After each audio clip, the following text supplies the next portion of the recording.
அரசு பள்ளி ஆசிரியர் மாணவியை கர்ப்பமாக்கியதில் அம்மாணவிக்கு ஆண் குழந்தை பிறந்த நிலையில் ஆசிரியர் போக்சோவில் கைதாகியுள்ளார்.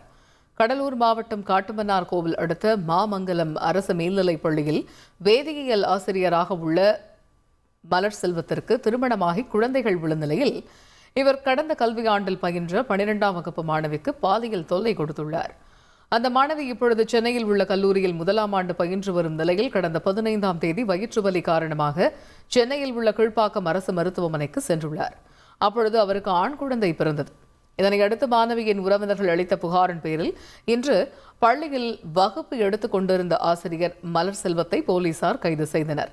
முதற்கட்ட விசாரணையில் அந்த மாணவியை பலமுறை தனது ஆய்வுக்கூடத்தில் வைத்து மிரட்டி பாலியல் வன்கொடுமை செய்தது தெரியவந்துள்ளது. வெளியில் சொன்னால் செய்முறை தேர்வு மதிப்பெண்ணை குறைத்து விடுவதாகவும் மிரட்டியுள்ளார். மலர் செல்வம் போக்சோவில் கைது செய்யப்பட்டுள்ள நிலையில் அவரால் வேறு யாரேனும் மாணவிகள் பாதிக்கப்பட்டுள்ளனரா என போலீசார் தீவிர விசாரணை மேற்கொண்டுள்ளனர். செய்திகளை உடனுக்குடன் தெரிந்து கொள்ள உடனே சப்ஸ்கிரைப் பண்ணுங்க.